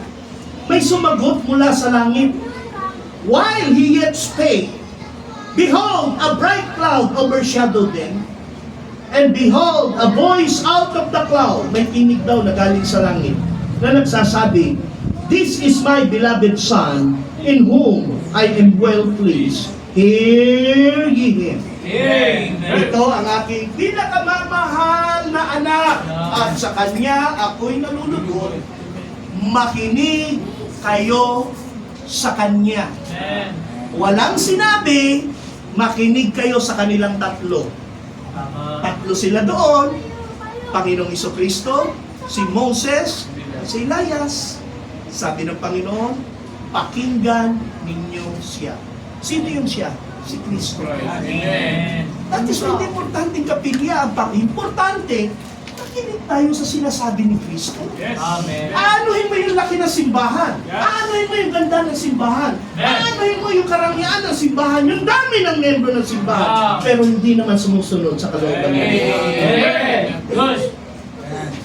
Mga bisita, mahal po namin kayo. Gusto namin ipakita sa inyo ang isang katotohanan na dapat ninyong malaman. Amen?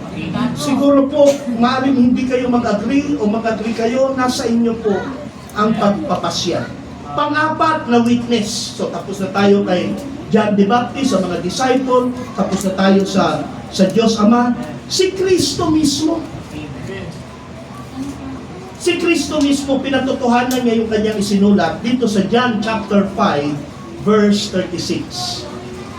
Tingnan po ninyo, John chapter 5, look at verse number 36. Sabi niya gano'n, no? But I have greater witness than of John. May witness ako, no? Na mas matibay pa kay John. For the works which the Father hath given me, sa trabaho na ibinigay ng Ama sa akin, the same, the Father hath given me to finish, the same works I do, bear witness of me. Yung mga bagay na ginagawa ko, ito ang nagpapatotoo sa akin. Ibig sabihin ng Panginoong Jesucristo, yung ginagawa ko, hindi to kalokohan, hindi to scam. Yung ginagawa ko, ito ang nagpapatotoo, nagpapatunay na sinugo niya ako. Amen? Amen. So ang Panginoong Jesucristo, witness. Si John the Baptist, witness. Yung mga apostoles, witness. Amen? Yung Diyos Ama, witness. So sino pang witness ito na kailangan natin? Wala na po, napakatibay ng mga witnesses na yun, na magbibigay sa atin ng buhay na walang hanggan, magbibigay sa atin ng presensya ng Diyos, magpakailanman. Amen? Amen. Now, the last, nandito na tayo sa huli. Amen.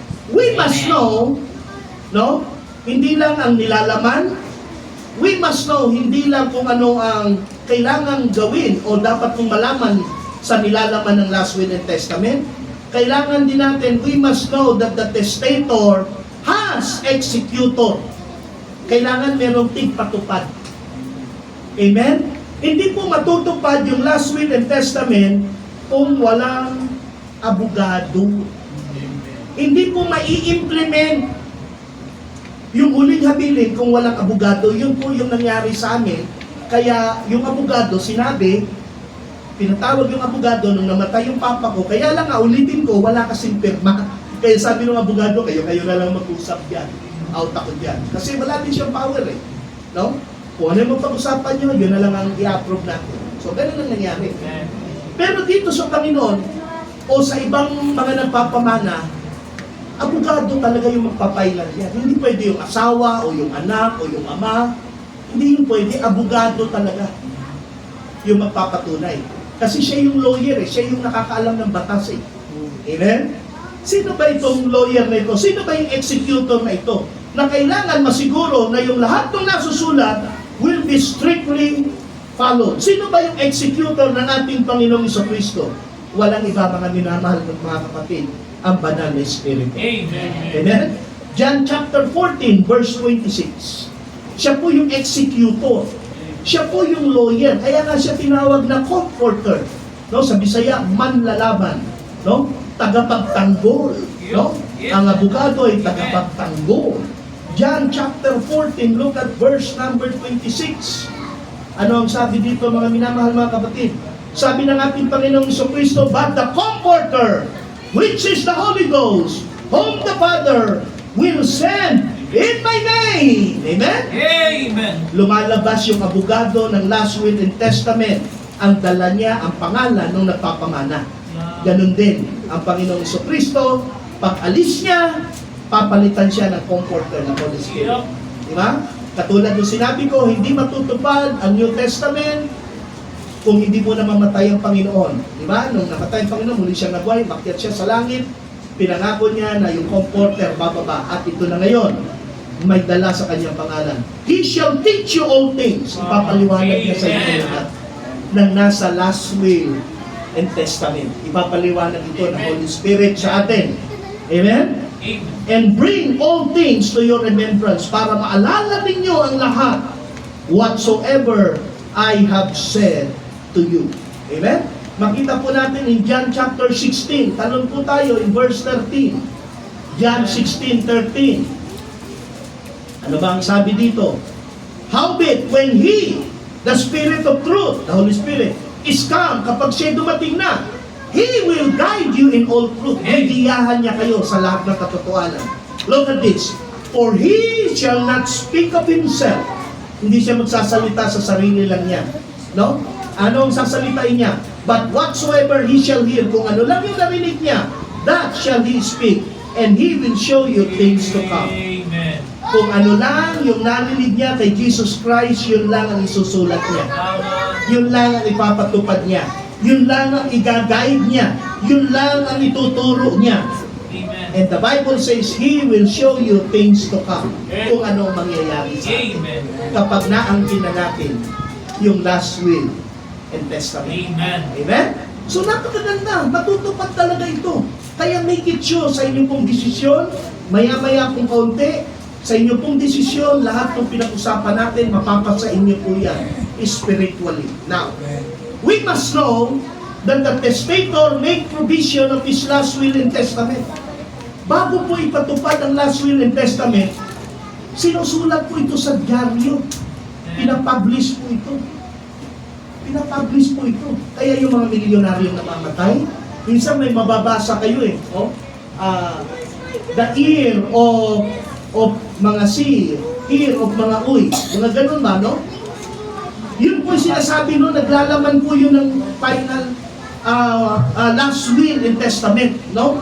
Isinusulat po yun, nilalagay po yun sa black and white. Kaya nga po yung ating Bible, nakasulat po siya in black and white. Amen? Nakasulat po dito para magkaroon ka ng last will and testament. Kailangan po, mga minamahal mga kapatid, nahugasan ka ng dugo ni Kristo Jesus. Kailangan naniwala ka at nanampalataya ka sa mabuting balita na siya'y namatay, inilibing at muling nabuhay. Amen. Okay? Kailangan nakasulat dito. Kaya nga po ang sabi ng 1 Peter chapter 1 verse 18. Kaunting na lang po tayo. Rich. Oh. 1 Peter chapter 1 verse 18. Ano po bang sabi ng Bible? 1 Peter 1:18. For as much as you know, you were not redeemed with corruptible things. Kaya nga sa inyong nalalaman, kayo ay tinubos hindi sa mga bagay na nasisira o naluluma, katulad ng silver at gold, from your vain conversation received by tradition. Pumasok na naman yung tradition. Rich. So, pinangangalandakan ng ating Panginoon, pinangangalandakan niya na hindi talaga pwedeng tradisyon. Amen? From your fathers, na minana natin sa ating mga kanununuan. Hindi talaga pwede, kontra talaga. So anong nagligtas sa atin? But with the precious blood of Christ as of a lamb without blemish and without spot. Amen? Yun talaga, binabalik tayo ni Jesus Christ. Maski yung executor, maski yung lawyer, maski yung Holy Spirit, binabalik tayo, pinapaalala sa atin na yung kaligtasan sa cross, yung katugsanan ng inyong mga kasalanan sa cross, yung buhay na walang hanggang sa cross, hindi sa tradisyon na inyong namana. Very clear po ito mga minamahal. Amen? Kapag meron po tayong last will and testament, makiklaim po natin yan. Tayo po ang claimants dito. Ikaw at ako, claimants tayo. Papaano na lang kung wala tayong last will and testament? Wala pong makakasiguro na kung sino pupuntahin natin. Wala po. Kung wala tayong Bible, walang makakapagpatunay saan tayo pupunta ba? Pero salamat, meron tayong last will and testament na nagpapatunay kung saan tayo pupunta. Huling versikulo po, mga minamahal mga kapatid, nababasahin natin 1 Corinthians chapter 15. Pagkatapos po nito, tatanungin po kayo para malaman ko po kung naintindihan ko. 1 Corinthians chapter 15, look at verse number 1. Moreover, brethren, I declare unto you the gospel which I preach unto you, which also you have received, and wherein you stand, by which also you are saved. So yung gospel na ito, no, nakakapagligtas. Amen. If you keep in memory what I preach unto you, unless you have believed in me. Sabi niya gano'n, no, kung aalalahanin lang ninyo, kung ano ang pinangaral ko sa inyo, di ba? Maliligtas kayo dito. Ano ba yung pinangaral ni Pablo, ni San Pablo?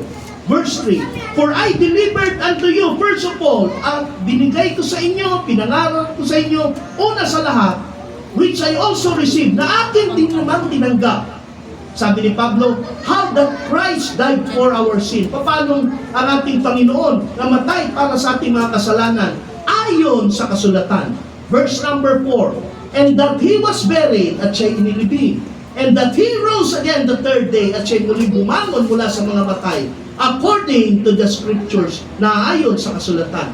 Verse number 5, and that He was seen of Cephas and of the 12, and after that He was seen above 500 brethren at once. Mga minamahal mga kapatid, yung gospel, yung mabuting balita, yung last will and testament ay si Jesus na matay, dinilibing, at muling nabuhay. Amen. Yan po yan. Yan daw yung nakakapagligtas kapag nanampalataya ka. Dahil, Amen. bakit sabi ni Paul, ba't ako naligtas? Kasi tinanggap ko siya. Amen. Kasi tinayuan ko siya. Kasi pinaniwalaan ko siya. Yun po ang sinasabi doon sa ating binasa. Di ba po napakaganda? Amen. Napakabuti ng Diyos.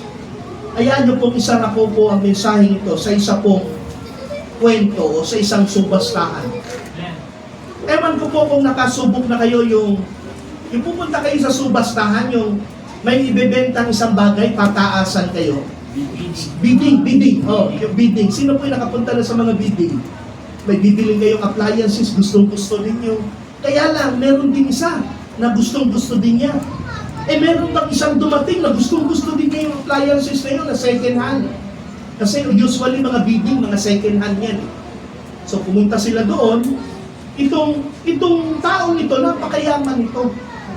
Itong taong ito. Kaya lang, byudo na siya. At itong byudo na ito, meron siyang isang anak na mahal niya. Okay? Lahat ng layaw ng kanyang anak sinusunod niya. Nung taong mayaman na to. So itong taong ito, marami siyang property, mga paintings, mga kotse, at kung ano-ano pang mga ari-arian. At marami siya, kilala siya sa lipunan. Pero yung anak niya, laki sa layaw, jet rocks. No? Talagang sutil, lahat ng gusto. No? Binibigay. So one time, spoiled. One time, binilan niya ng Ferrari. Ng isang sasakyang napakabilis. Hindi nagtagal na disgrasya. Patay. So, ang nangyari, nag-iisa na lang siya. Okay? Isasara ko po ito dito. Amen.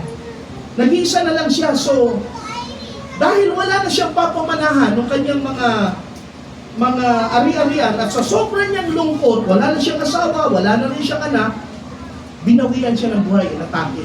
Sa sama ng loob, sir, inatake. Ngayon, namatay na rin siya. Pero gumawa siya ng last will and testament. Okay? At lahat ng ari-arian niya, binenta niya, nandoon sa last will and testament. At nung sinimulan niya subasta, yung auction na tawag doon, yung bidding na tawag, pinukpok na nung judge yung, okay, sisimula na, dumating yung lahat ng mga kaibigan niya, mga milyonaryo. Lahat ng mga kaibigan niya kilala sa lipunan, politiko, businessman, mga matataas ang ranggo, mga religious people nagdatingan. Sabi gano'n, sisimulan na natin ang auction, sabi ng lawyer. Sisimulan na natin ang bidding. Ito ang ating unang ibibidding bago ang lahat. Nakita niyo, ari-ari, naka-display eh. Yung mga titulo ng lupa, naka-display. Yung mga kotse, yung mga piano, lahat, yung mga paintings. Sabi nung lawyer, bago natin ibidding lahat, ito muna ang una natin ibibidding. Hawak-hawak ng lawyer, yung litrato ng anak ng mayaman na namatay. Hawak-hawak niya. Magtaka yung mga tao, sabi, gagawin natin dyan. Tapos ayon dito, sabi ng lawyer, kung sino man ang makabili nito, kailangan daw itong i-display sa kanyang tahanan, sa sala, para laging makikita at maalala. Sabi ng mga tao, nagalit. Kalukuhan naman yan. Patay na yan eh. Sino bibili niya? Walang bibili niyan. Kahit magkano, kahit ibigay niyo sa amin niya, walang bibili niyan. Kasi nga, patay na yan. Di-display pa namin sa bahay namin. Di pa namin kilala. Sabi nung sa mga tao, sabi nung lawyer, wala pong magagawa. Kailangan dumaan talaga ito sa bidding. So, unang bidding, 20,000 pesos. Wala magbibid. Wala, tahimik lahat. Okay, bababaan ko, 10,000 pesos. Wala pa rin yung mga tao, pinito, sayang ng pera natin. Ano gagawin ko dyan? Sa litrato na yun. Okay, 5,000 pesos. Wala pa rin. Wala na. Ayaw nyo talaga ito. O sige, huling tawad, 1,000 pesos. Wala pa rin. May isang kamay doon sa likod mo, babae, gumano, matanda, nagtaas ng kamay. Sabi niya, sir, wala po akong 1,000 pesos. All I have is 500 pesos. 500 lang. Okay, accept na yan, 500. Wala namang tataas pa sa 500, 600, 700. Wala. Okay. So, itong litratong ito must be awarded to the old lady at the back. At tinanong niya, ma'am, bakit po kayo nagka-interest? Sabi ng abogado. Bakit po kayo nagka-interest sa litratong ito? Alam niyo, sumagot yung matandang babae. Sabi niya, Sir lawyer, sabi niya gano'n, attorney, kung alam niyo lang, ako po yung nag-alaga sa bata na yan. Maliit pa siya. Alaga ko na po yan. Dito na po ako tumanda sa pagsiservisyo sa tahanan ito. At yan pong bata na yan, lumaki po siya sa aking pag-aaruga. Ako nagpapakain, ako naghatid sa eskwelahan, ako nagpapaligo, ako nagpipihis, kaya malapit po siya sa akin.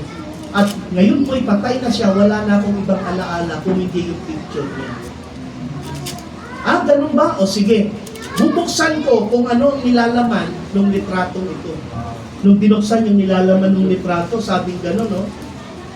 Ang sino man, kinig kayo, ang sino man ang nagmamay-ari ng litratong ito, sa kanya ang lahat ng mana, kayamanan ito. Nagulat yung babae. Attorney, totoo ba? Yun ang nakalagay sa last will and testament at nakapirma yung lahat ng tao. Take effect. Nagalit yung mga, hindi pwede yan, ganito, ganyan, gano'n. Sorry po, wala akong magagawa. The bidding is closed. Dahil naangkin nung matandang babae yung anak, napasa kanya yung litrato, napasa kanya yung lahat ng kayamanan. Amen? Alam niyo ba na may verse sa Bible na kapag ka napasa inyo ang anak, nasa inyo ang lahat? Amen. 1 John chapter 5, verse 11. Amen. Come on. 1 John chapter 5, verse number 11. Look at what the Bible says. 1 John chapter 5, verse number 11. And this is the record. Tingnan po ninyo, yung last will and testament, naka-record yan. Amen? Ito po ang record.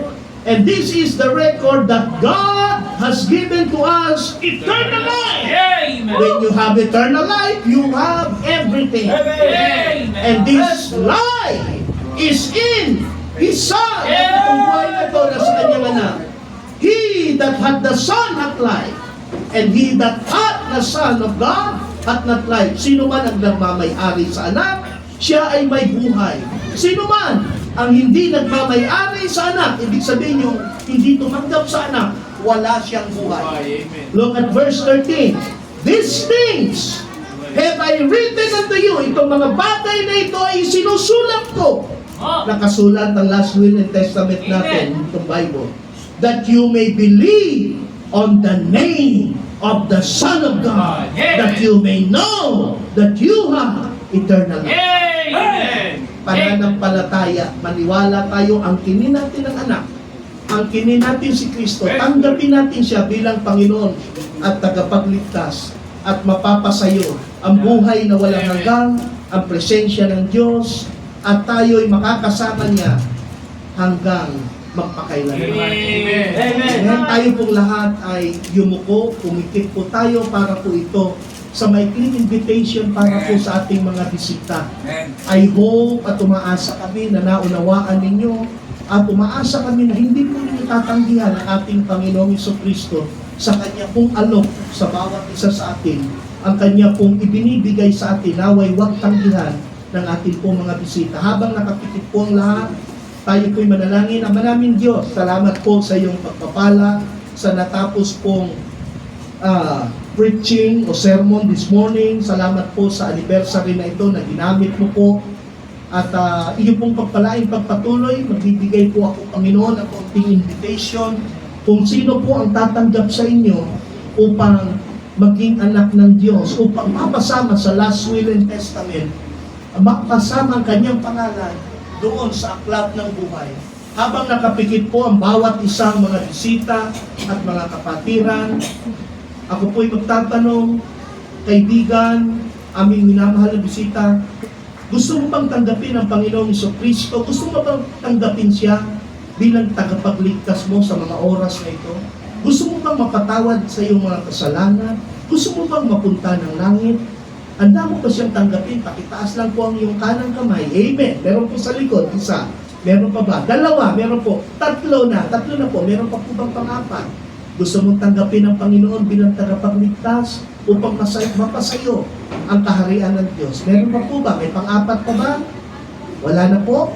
Sige po, yung mga nagtaas po ng kamay, habang nakapikit po ang bawat isa, dito po tayo sa harapan, mananalangin po tayo, huwag po kayong mahiya.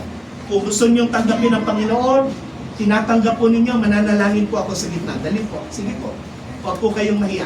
Baka meron pa po, gusto niyong tanggapin ang Panginoon bilang sariling tagapagligtas, mananalangin po tayo. Dito po tayo sa harapan, huwag po kayong matakot. Sige po. Meron pa po ba? Bago po ako magsara, tinatanggap mo ang Panginoon bilang tagapagligtas sa iyong buhay, lapit po tayo sa harapan. Amen. Meron pa ba, nanay? Amen. Salamat po. Okay. Meron pa ba? Tayo po'y mananalangin. Isipin po ninyo yung panalangin ito ay inyo po, ha?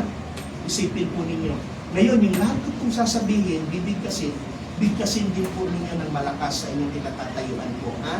Ito po isang patunay, nagpapakumbaba kayo, pinapakita ninyo ang inyong kalagayan na wala kayong magagawa sa sarili ninyo at inyong pinagkakatiwala ang inyong kaligtasan, ang inyong kaluluwa sa Panginoong Jesucristo lamang.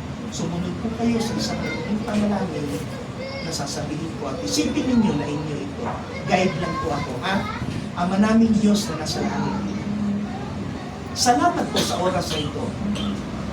Nakita po namin ang aming kalagayan sa iyong harapan. Kami po'y makasalanan. Kami po'y papunta ng apoy ng impyerno. Ngunit Panginoon, sa dakila mong pagmamahal, pinadala mo ang iyong bugtong anak, ang Panginoong Jesucristo, upang magsakripisyo sa krus, bayaran ang aming kasalanan sa paghahandog ng kanyang buhay, paghahandog ng kanyang dugo, upang kami linisin at patawarin sa aming pagkakamali. Panginoong Jesucristo, salamat po sa inyo na kayo po ay nagsakripisyo sa amin. Binigay ang iyong buhay dahil sa iyong pagmamahal sa amin. Panginoon, hiling po namin, pumasok ka po sa aming puso at maging Panginoon ang aming buhay at tagapagligtas namin sa oras na ito magpakailanman. Salamat po, Banal na Espiritu, na amin pong narinig ang iyong mga salita at binigyan mo kami ng conviction at conversion at nakilala namin ang tunay na tagapagligtas. Salamat po sa dakilang kaligtasan na pinagkaloob mo sa amin. Ang lahat ng ito ay aming ibinabalik sa iyo lamang, Ama, sa matamis na pangalan ni Jesus.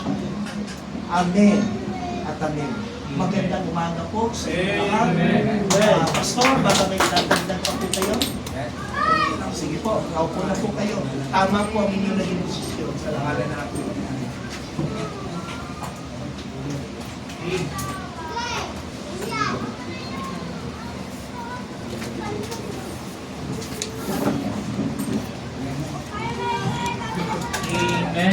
Salamat po sa ating napakinggang mensahe, malinaw.